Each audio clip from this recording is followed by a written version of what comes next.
the command from the palace was observed, and people respect the king and his command. And so that is exactly what happened. Now, if you come to Kumasi, everyone is out now. You can see that, Yeah. hey, Sena any posture ideas are. And so Well, because I remember when that they is said Otun forwarded that the entire Kumasi should be, that's the closed, like no business and nothing. People were like, no, you people, you are doing too much, and then culture, what. yeah. Do you You, think? you can see. Mhm. Uh-huh. I would say that even that command was supposed to start from the evening. I mean, 5 p.m. to 6 p.m. But those that came to Kumasi will attest to the fact that on that very Thursday, from morning till evening, you can't even get a vehicle to wherever you want to go. Oh, wow. People were not outside, even including those selling porridge and all those didn't come. And so, Oh, yeah, Kumasi was in a total shutdown. That tells you a certain powers has spoken, yeah, you know. yeah. Because I did some schooling there in the Asante region, and I learned a little bit of the culture. Charlie, Asante culture is rich. Oh. It's really, Very, really rich, Charlie. It's very, really, really rich. um, yeah, Wow. they still hold on to the old stuff, the Asian stuff. You get it. Yeah. The Akop came to display their powers and also uh, Mm, spiritualism that they also hold on to it.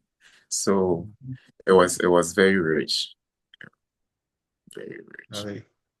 I should have been there. I should have been there. Unfortunately, I have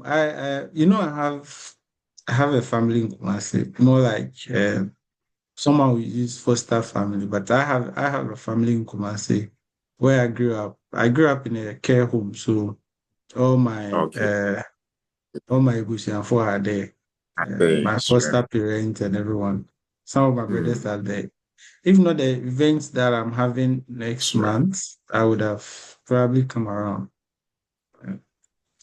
Well, Mm, everyone, it's good to have you all here. Um, For those of you who are just joining us, I introduced myself and almost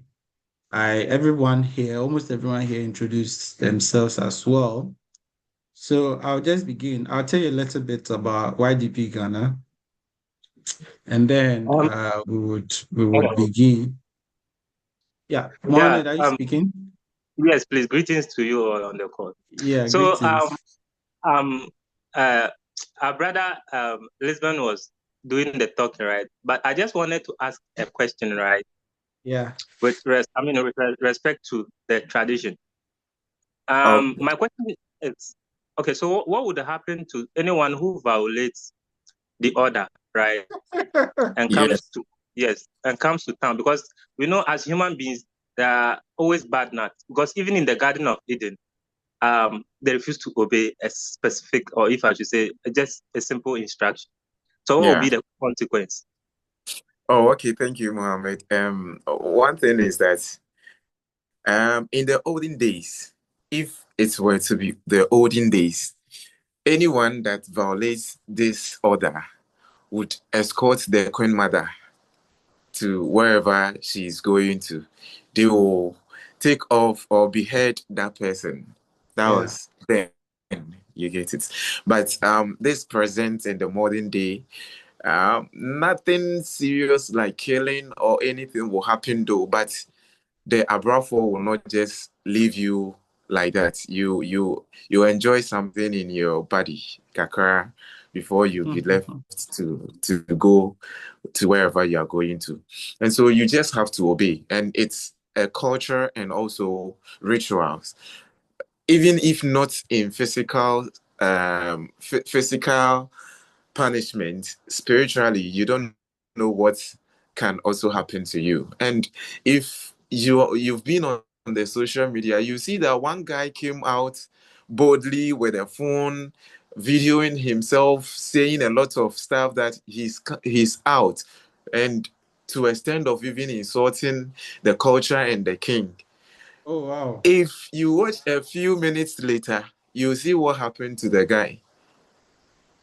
If you go to social media, especially on the Facebook and all that, you see that a few minutes later, that guy has been beaten severely, very, very severely. Yeah. So it's not like just a mere saying. When they say, they do. It is the tradition and then culture. You need to obey. People came out though, but you need to, or you have to hide.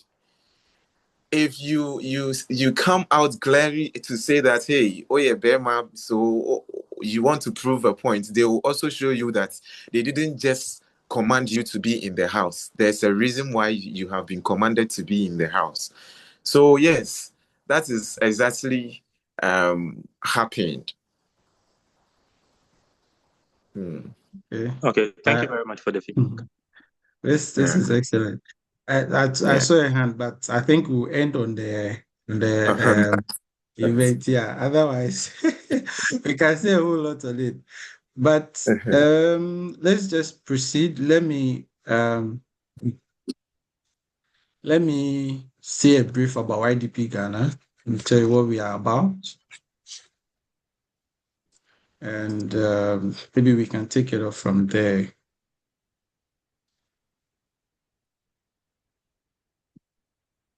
Uh,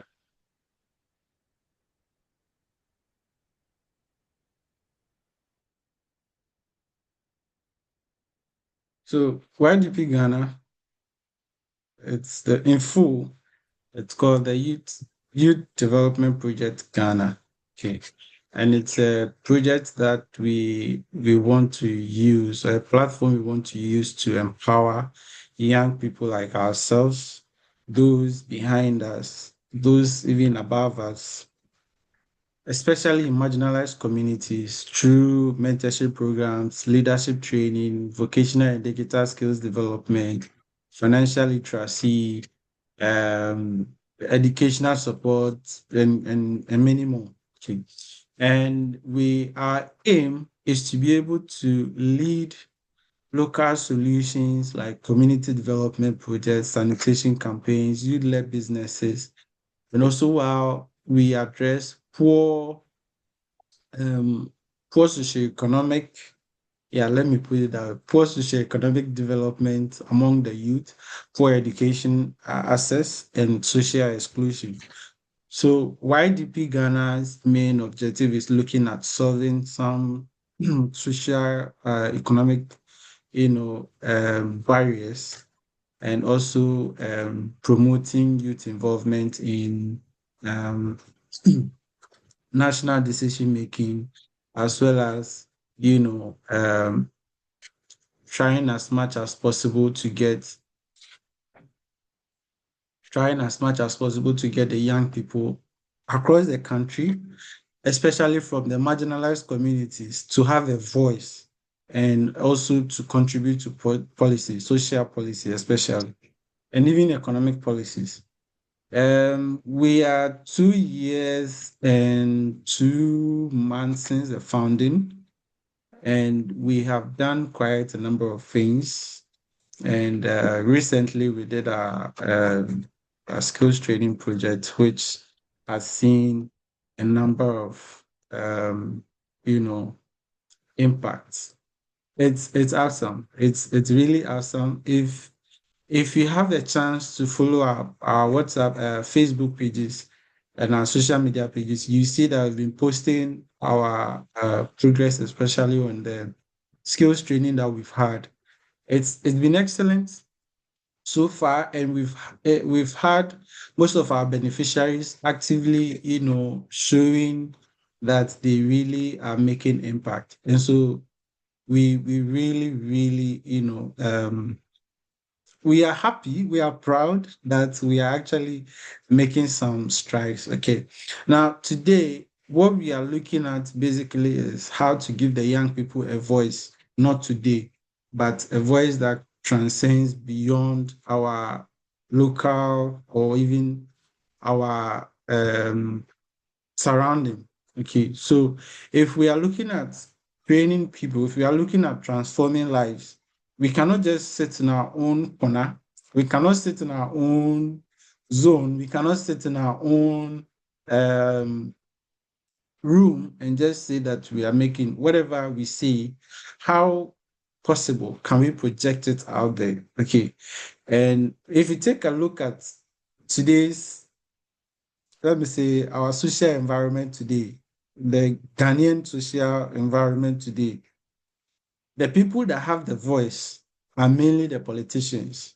Beyond that, you hardly see anybody, being able to, go beyond that. Even in the media, you see that people who have the voice are people who are more like party loyals. So that's a loyalist. And they are the people that have the voice.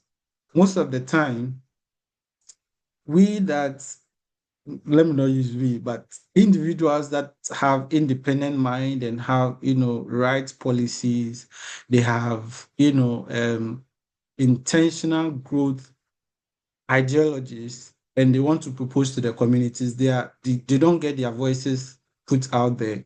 And so I'm forced to say that even the media houses promote political activities more than they promote the actual rights and actual policies that need to be championed by the politicians. They promote what the politicians do and promote what the politicians see more than what actually independent young minds, especially, see. But these young minds are actually the ones that even make, impact. Okay, many of our most influential young people, when they start, I used to have a friend who was at the uh, National Union of Ghana Students, yeah, NUGS, the Ghanaian Student Association, and then we used to have a president who was very vocal, who was very active, very, independent minded. He had vision.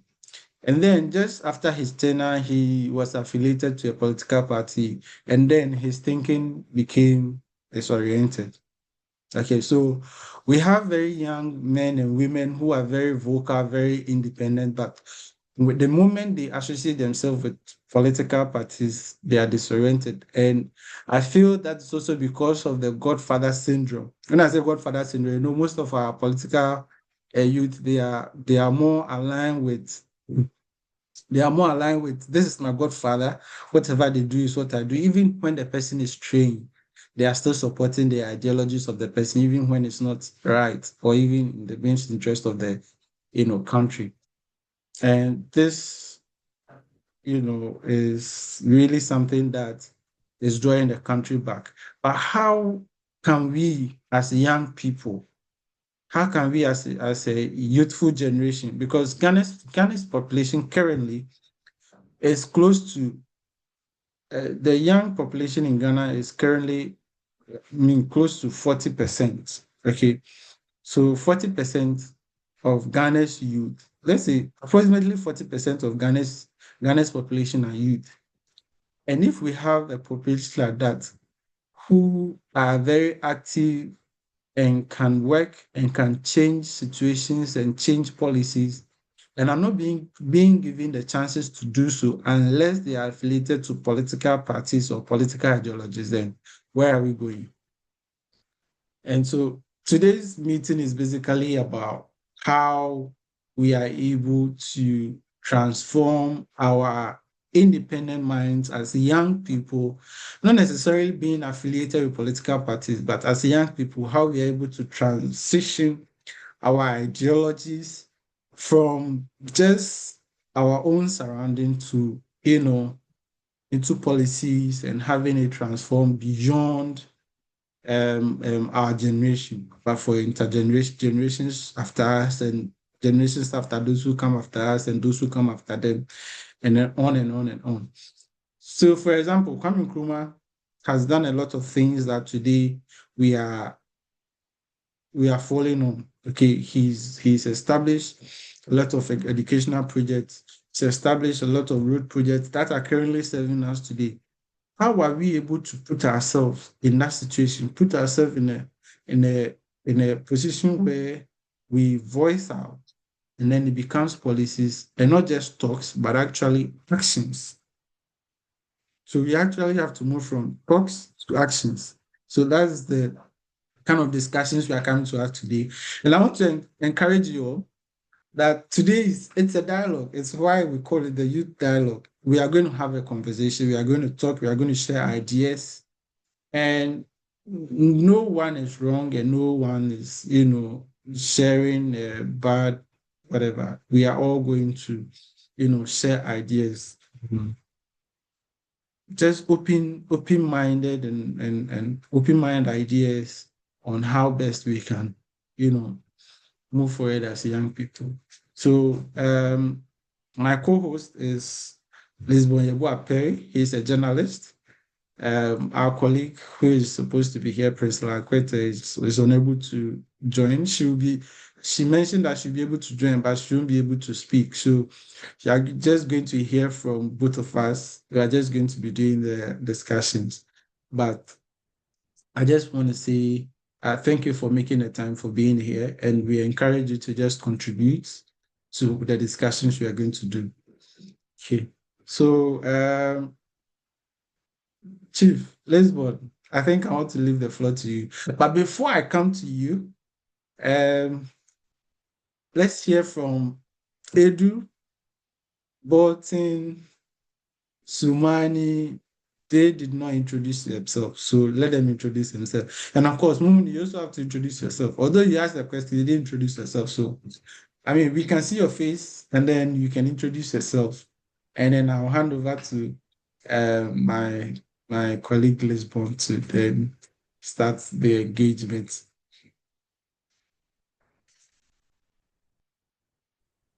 Okay, good morning, guys.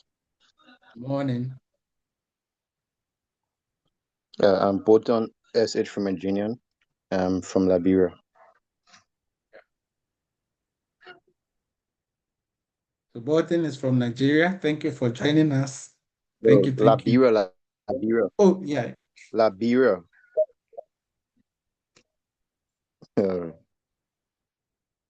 Okay.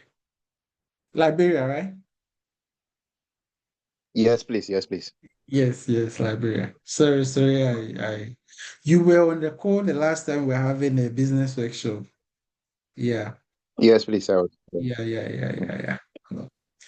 Good to have you here again. Good to have you here again. So, Mr. Youngson, can we hear from you? Your name, maybe something you want us to know about yourself.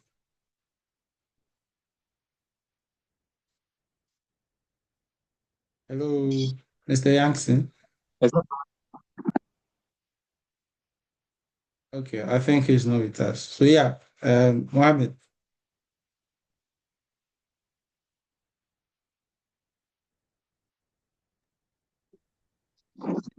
Okay. All right. Thank you very much for the opportunity. So, I think my face is not new or okay, I mean, it's but fine. yeah, and greetings to everyone on the call once again. So, my name is Mohammed Momoni. I'm based in Medina, and I'm actually an animal health and a post-harvest expert, actually. And then I was privileged to have been part of the first cohort of Youth Development Ghana's project. I mean, the training. And then I think, I was also fortunate, yes, to have been selected as one of the, the best students for T-shirt training. And then, honestly, I was very excited, actually. And then for the fact that youth development Ghana believes in the potential of youth, is that alone was very fascinating for me. And I feel that, okay, this is an opportunity for us to leverage on and, be able to contribute to the goal of youth development Ghana. So once again, thank you very much for the opportunity. Thank you, Mohammed, for being here. Hello, good Yeah, morning. yeah. Youngson is here. Good Please, I morning. hope you can hear me. Yeah. Please, can you hear me, sir? Yeah, your voice is a little far. Oh, please, just a second. I think we can manage. Are you using headphones? It's raining here. Maybe that is why. Oh, okay. Probably. But is it okay? Can you hear me? Yeah, we can hear you. Okay, so my name is Michael Yankson Edu, uh, a teacher by profession and a student as well. I'm more interested in youth policy advocacy. So today, this morning, I had a chance to um, see your link on Facebook, and Okay. I I decided to use that opportunity to apply, and I received an email. So things like this, I am really interested. We are the next generation of this country, Okay. and we have ideas. So just as you said, it's only those in power who to whom we listen to, but that Yeah. shouldn't be the case. We the youth, we have a lot in mind. We have innovative ideas that we can bring on board, but sometimes it doesn't happen. So Mhm. organizations like this will put our voices out there. So I joined because we have to develop ourselves so that when the chance or the mandate is given us, we can be able to lead in the right direction. So I am here because I want us to Thank all. you. Thank you so much. Thank you so much for being here. Of Well, course. Yeah. You're still speaking? oh, I'm done. I'm done. Thank you for the Okay. opportunity to. Thank We you for the have more opportunity. time to talk a lot. So, thank you once again for joining us, and thank you everyone for making the time to be here. Let me now hand over to Lisbon so that we can take it from there. We can just kickstart. So, Lisbon, all is in your hand now. Oh, okay. Thank you, bro. And please, you're all welcome to today's discussion. This is going to be a dialogue, a discussion. So it's not going to be only one person talking. Each and every one of us, we all have a lot in our minds. We all have a lot of experiences and all that. So we're going to have a discussion and see how best we, the youth, coming up can collaborate with uh, those in power, those that are ahead of us, so that they can handle or hand over the baton to us so that we can also help this country in some days coming. The question I always ask is that, you see, we have people who are leading today. We have the grown men and women in the helms of affairs today. When you go to all the institutions and all the avenues across the country, wherever we find ourselves, you see that the people in the helms of affairs, they were not born grown people like they are. They were not born grown people like we see them. They were born like we are. They were kids. They got to the adolescent stage and they became the youth, and now they are adults and they are leading. And so, most of the time, the question that I ask my viewers, my followers, is that, so who are those people to replace these adult generation when they are not in power, when they are no more? Who are those to replace them? That is the question I always ask. And I don't know if any of us can come up with an answer to this question. It will be nice. Who are to replace those in power if the adult generation is no more? It's a question. So the question is, who are the ones that are supposed to replace the older generation when they are no more. Of course. Okay.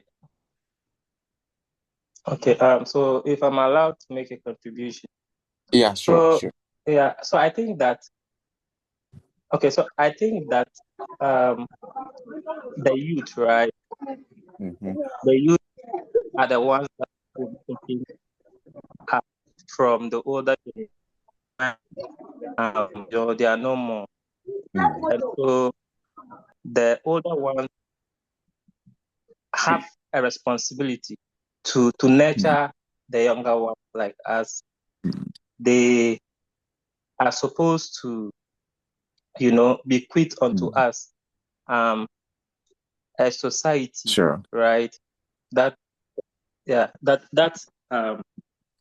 they're supposed to bequeath unto us a society that uh, is full of what do they call, for lack of a better word, like a moral society, a society that the younger generation would inherit and also be able to keep up the good works that they have done, to be able to promote their legacy, and also be able to bequeath it to the younger generation. So I feel that it is a chain, right?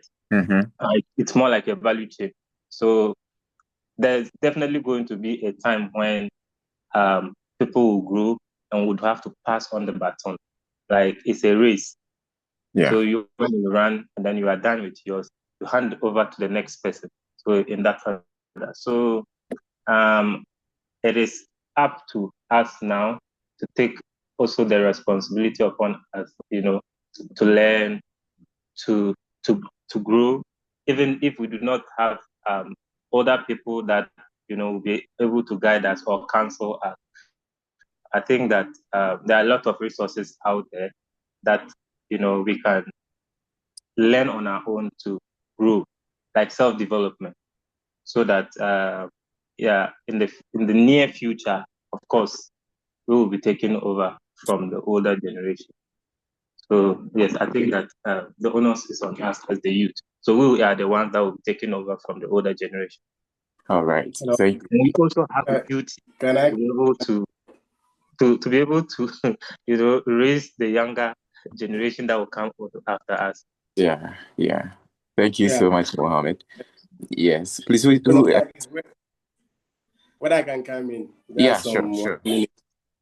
Yeah. So, Mr. Yabua, yes, your question is very valid and very important. But the point is that I don't want us to be thinking like we are the next generation. Mm. We are part of this generation. Of course. We are part of those supposed to hold the baton now. Mm-hmm. You see, it has always been the narration that, the young ones, theirs is to, prepare Wait. themselves for the future. Yeah, theirs is to wait for us to finish what we're doing, right? Yes, they will hand over the baton to the young ones. No, we are supposed to be part of the baton now. Mm-hmm. We are supposed to be part of the decision making. We're supposed to be part of everything that is going to affect our generation. And so, yes, preparedness is very nice. It's okay. But then we need to change our mindset in a way that we feel like, yes, we are part of this, this 21st century decision making. So that it wouldn't be like, yes, we are preparing ourselves. The other ones, the near future, they will be faded out. And so when they are faded out, then we don't get the opportunity of coming in, then being ourselves. I think we have to shift our mind. There have to be a paradigm shift in that kind of mindset. I think that's Oh, what I just want to say for now. Thank you very oh, much. thank you so much. It's any other person want to come in? If not, well, thank you. Yes, Mohammed and my other colleague, thank you so much for your submissions. And they are all valid. They are true. We need to get ready, get prepared to take the baton and then lead. But then, now, all that decisions, all that policies they come up with, they affect us. So are we staying back, watching them, and say that, hey, it is their turn? So leave them for them to do whatever they want. When they finish, we will come and change things. Do you think that will help us? Because for them, they will very soon fade out from the system. And all the policies they will put in place today, it's affecting us. That is why today's dialogue is very, very important and very necessary.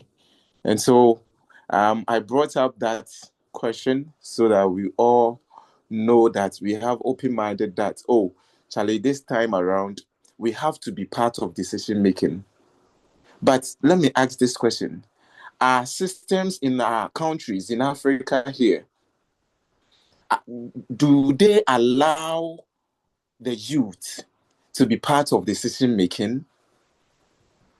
That is a question again.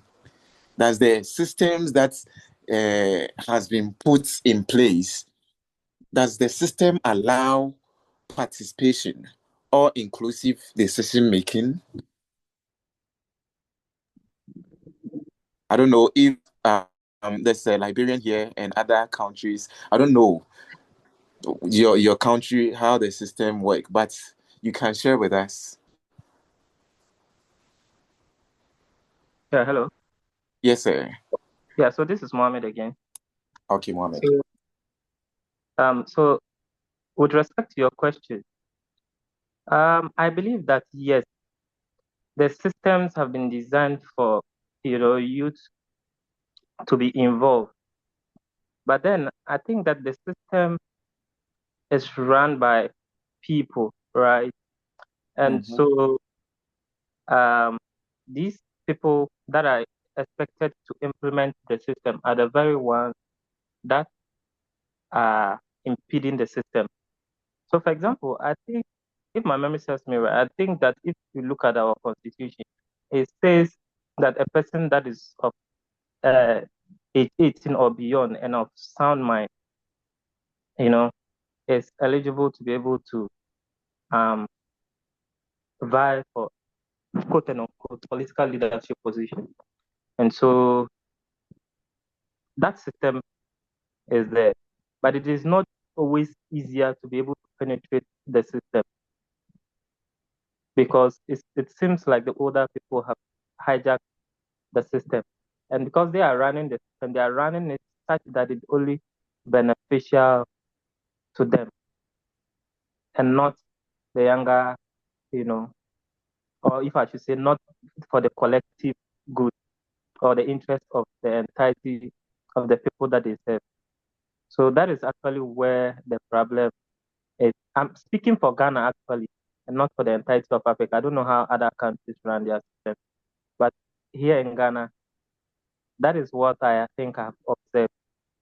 So the systems are in place. The people that are supposed to run the system for the collective good are actually the ones impeding the systems. So yeah, that's my input. So yes, the system is there, but how are we going to, be able to amend the system, right, to allow the youth to, to be able to get involved, so that at the end of the day we are able to contribute to discourse, right? Be able to come up with policies that benefit us as the youth and then the future generation. So that's what I have to add. All right, thank you. Thank you. Yeah, if I may. Yes, hello. Yes, yes. Yes. So I think I'm also in line with Mohammed. I had a discussion with a friend in Liberia. He's a Ghanaian and he works in Liberia. And he said, Gideon, Charlie, the system we have here, it's really difficult for a young person to, to have a voice. And it's basically because you have a 60-year-old, a 70-year-old sitting on a seat that is that is meant for a young person. And they do not want to give access to the young people to even make up the, take up the opportunity to even prove that they have the abilities or they have the strength and the knowledge and skills to do whatever work that is supposed to be done. We have systems in place. I would say, back to Ghana, we have the Youth Employment Agency, which is supposed to help with youth unemployment. We have the National Youth Authority. Like, we have all the institutions and agencies in place that is supposed to empower all these young people. Then we have international organizations who are also supporting youth programs. But what do we see? We see authorities who are bent on pushing it's I was saying this in the earlier points that I was making, or the opening remarks that I was making when we started, that these days it's about rewarding political loyalists or political faithfuls than actually who is competent. So if the person is 40 years, if the person is 50 years, he's seen more of a youth than the person who is 20, 25, 35, who is actually not a loyal political party, member, or who is not affiliated to a political party. Even though the younger person has the abilities to do more, I find it difficult sometimes to accept. We have most of these old men say that you young people, when we give you the platform to do things, or when we give you the platform, you just, take advantage, and you take resources for yourself, and you mismanage it, and then you even let whatever you have go bankrupt. But I have also I've also grown to learn that most people who do that are actually trying to protect their own, immoral behaviors. And usually you find people who are older and in authority and do not want younger people to come, because most often that's how they feed. And that's how they get their money, through the crooked way. So if you want to project a young person to be there, or if a young person is trying to project themselves to be in a certain position to be heard, they are actually boycotted. So I think the systems are in place, but actually there are people who are sitting on the system.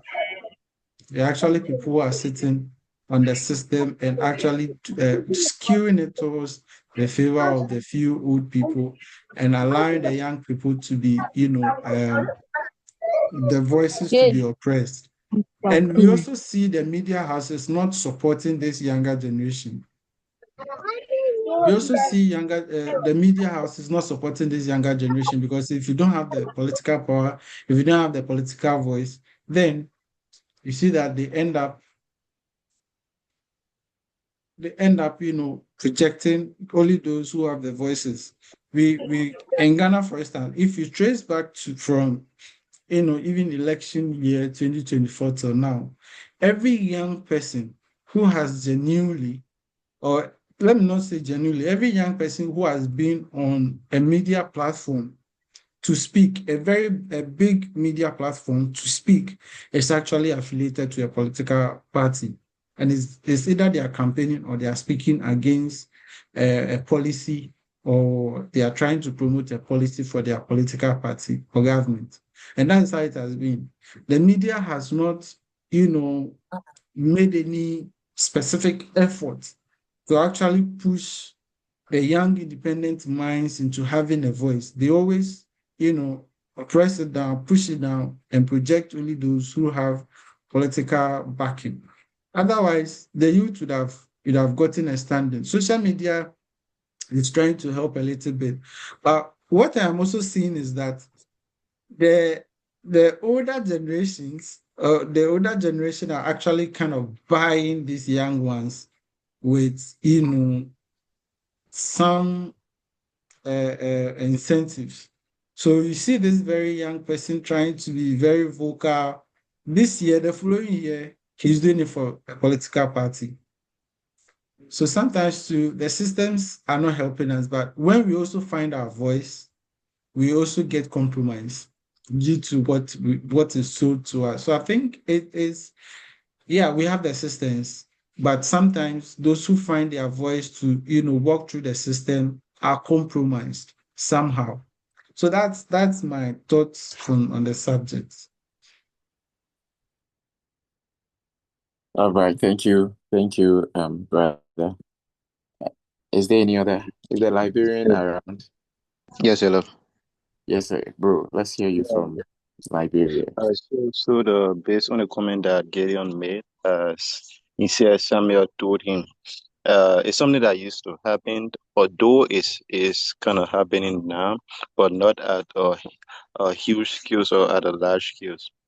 Of recent, there have been a lot of changes. I think there have been a lot of policies that have been put in place to be able to encourage the youth to get in positions or in various ministries to be able to help the older folks.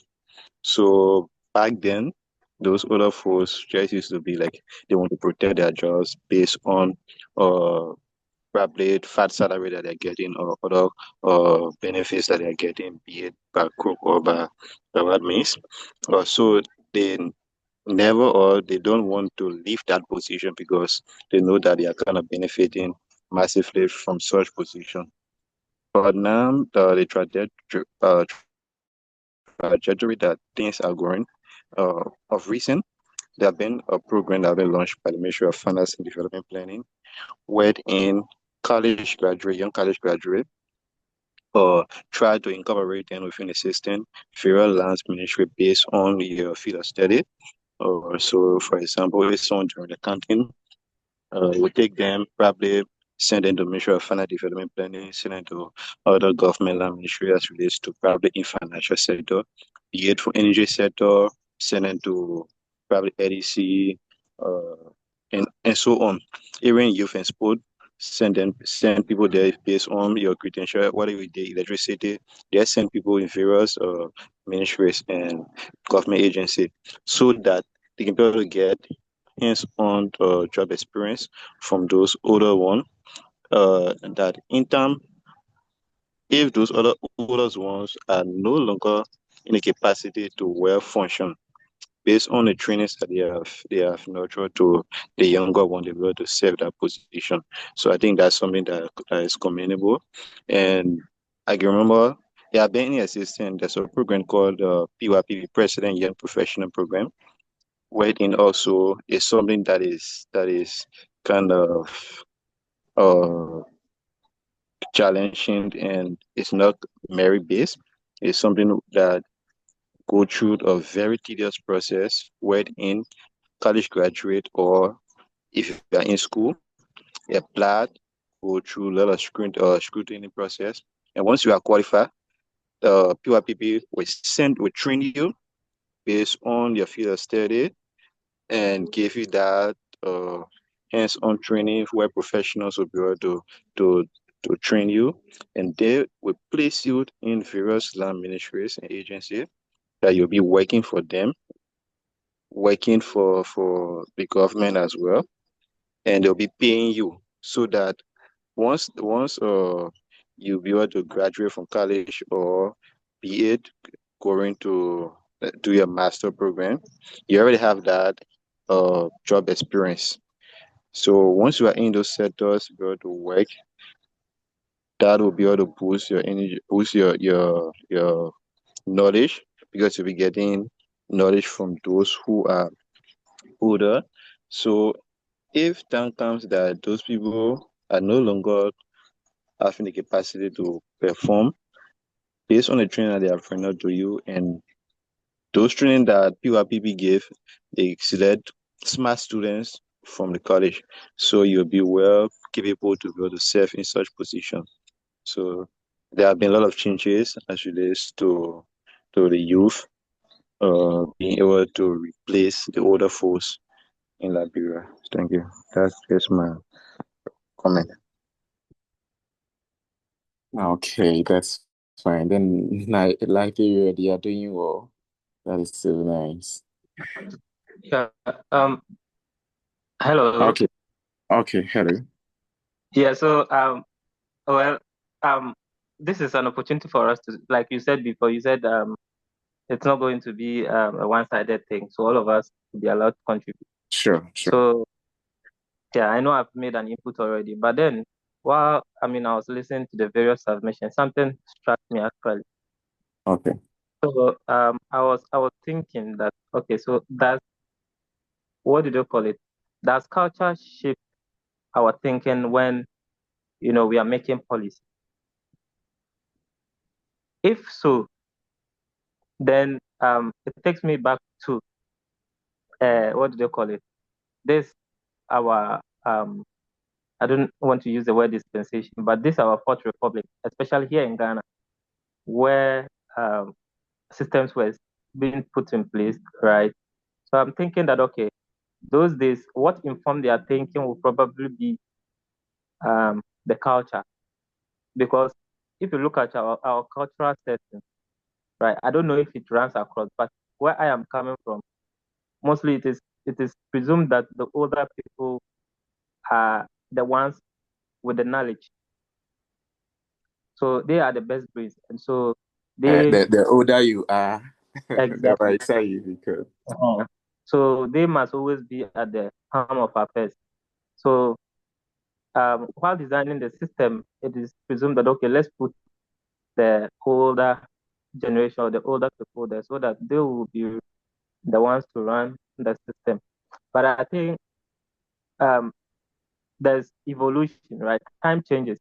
So transitioning from that period in the early 90s to the 2000s and now to this period, I think there has been an evolution. And so things are changing, right? And so right about now, even the demographics have also changed because you look at it and then you notice that we have more youth population than the older one. And so um, we must also look at the policy in holistic. So now that things are changing and youth are becoming more, they are the, what do they call it? They are agile, right? And so Mhm. they are better thinkers. So how do we include youth in decision making, right? And Yeah. so yes, so I think that because the dynamics are changing, we must also gear towards making policies that allow the youth to be able to also make or contribute their quota to national development. Yeah, so that is what I have to add. So. Okay. I don't know. Can I come in? Yes, please. Yeah. Abubakar. Well, thank you once again. Yeah. So yes, the youth are not given the opportunity that we so desired, to contribute our quota towards the development of our, our various countries in Africa. Yes, it's true. But then, one fundamental question that sometimes I do ask myself is that, are we ready? Do we have the required skills? Do you have the required knowledge that when given an opportunity, we'll be able to run, the affairs of our individual countries and, sectors that will be put in to work? As a teacher or as a chemistry teacher, I'm a STEM education advocate. And so I was preparing to write an article on the need to improve STEM education in Africa. And I was shocked to discover a report that UNESCO, published, that it was first published in, what's the name, 6th November 2024, and then updated in 27th January 2025. And it said that by 2030, young Africans are expected to make up to 42% of the world's youth and account for 75% of those under the age of 35 in Africa. But then the question is that, do we have the needed skills? Just from now being 2025 to 2030. And again, let me make another reference. But before you add another reference, let's be clear here. Okay. What is the needed requisite, the exact thing that you were saying? Do we have that to lead? What criteria do we need to lead? Okay, all right. So that's why I wanted to make a reference to another report, the same organization published again. The needed requirement or the needed skill is that we're in the 21st century, 2025. All of us will bear witness that, hey, with the needed skills that we need, to compete with the global job market, undoubtedly is digital skills. And all of us will agree here. Are the youth much interested in going to have these skills that when given the opportunity, we're able to run? And that's what I wanted to make the next, reference.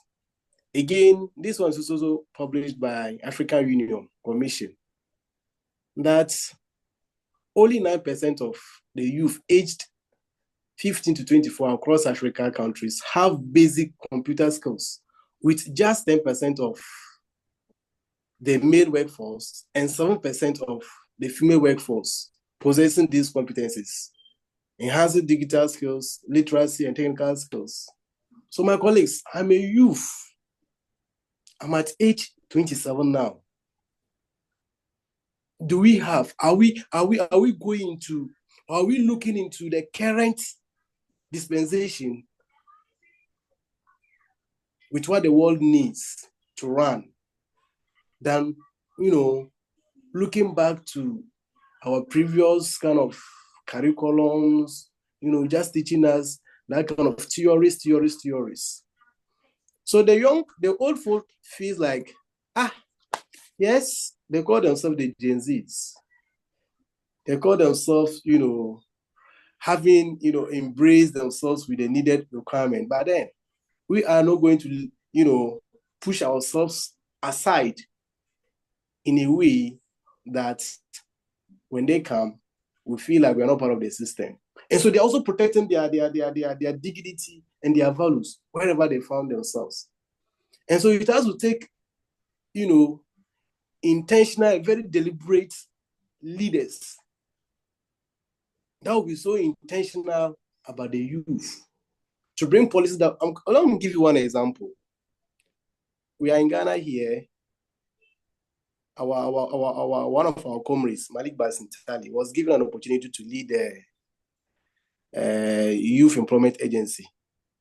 Seriously, I got to realize that these are the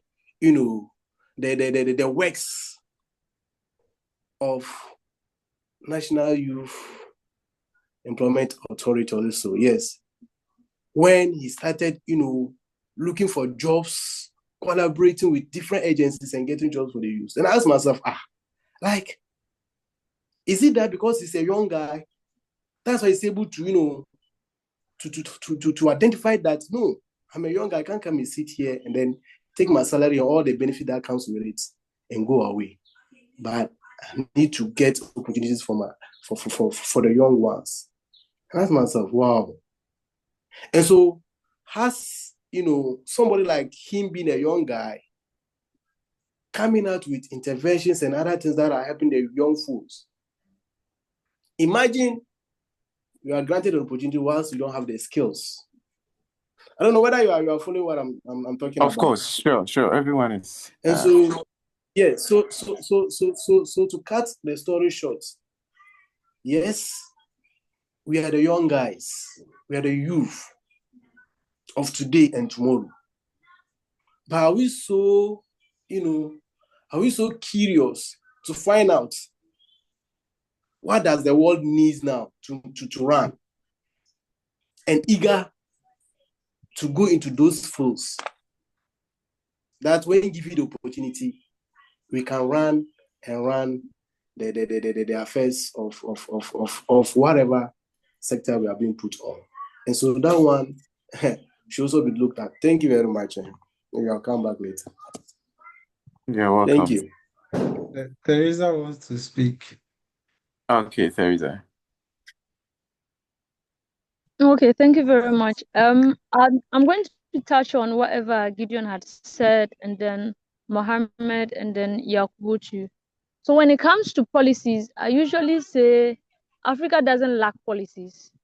If you're going to follow the African Union, you're going to follow the various governments of all the African countries, you're going to notice there are a lot of policies.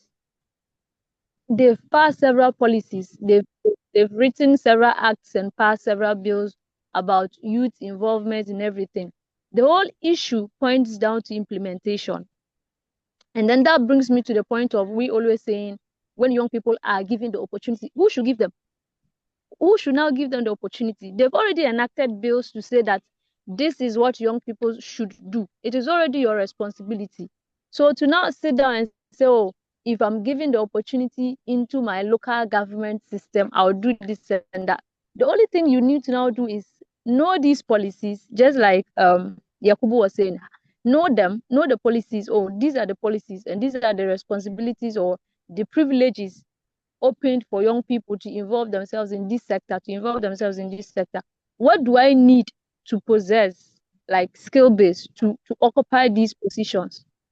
What should I acquire? What should I be looking at learning to be able to fill in these positions, to be able to maximize the opportunities? Because trust me, yes, there's a lot of there's unemployment in the system. But then when you go into the system itself, you see that it's like young people, we are not actually pushing enough. And then even if we are pushing like in various areas. So let's say there are others pushing in the political sector where there are only like a few people pushing there are people pushing in entrepreneurship. So there's not actually a collective push to say we are doing this. I don't know if I'm making sense. Yeah. But then the whole point is that everything in this country has been reduced to politics, because that is where young people have seen that it's easy to penetrate if you succumb to the whip circumferences of the older people, just like Gideon was saying. If you want to have a clear picture of what the future will be like, look at our various SRCs in the various tertiary schools. You'd know where this country is heading to, because the politics of the national terrain has infiltrated those SRC councils. So you see that even as young people, we are not contesting for the benefit of other young people. We are contesting for elections based on what you would be able to do for yourself. At the end of the day, okay, when I go to this party, I can say that I was SRC president of this.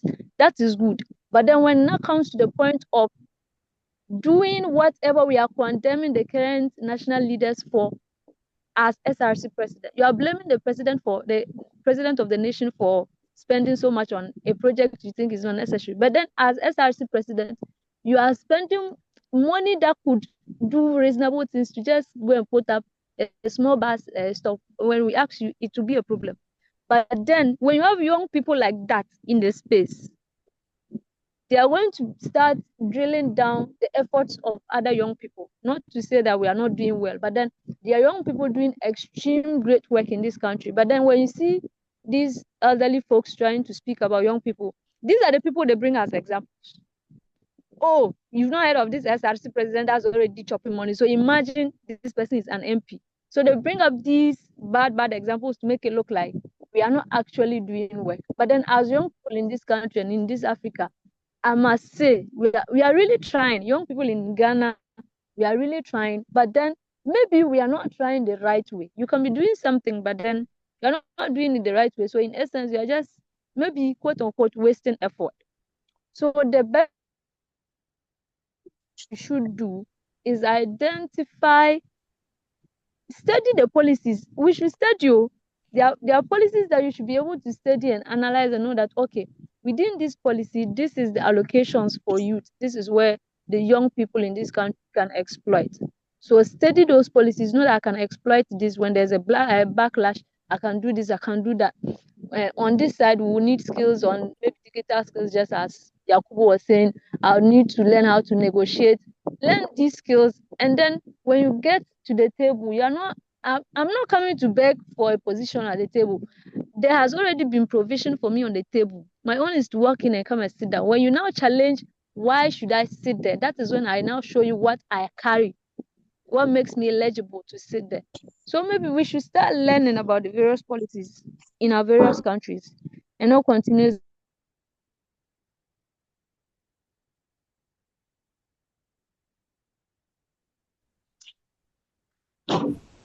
Okay. Thank you, Teresa. Thank you.